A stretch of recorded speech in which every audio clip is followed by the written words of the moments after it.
na hi khut ki tu tua in I kam adi gin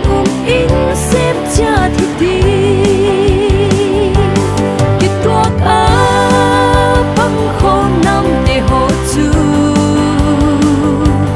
khang to zel inau pa son zel in ti nu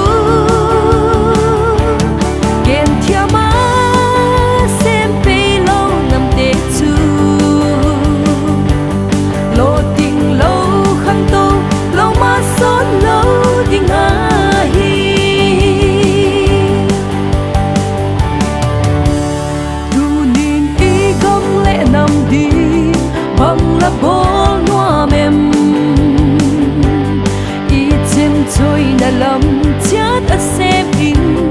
bak bang in full khom hi ti ki tuak a bang khom nam te ho chu khang to zel inau pa son zel in ti nu ken thiama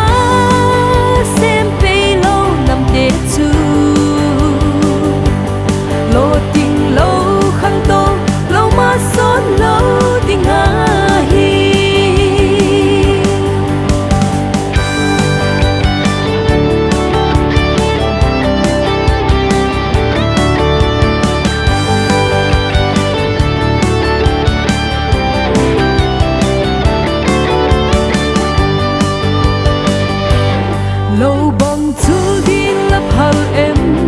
lên na tang gam hi bak bang vul hen la chung pathianin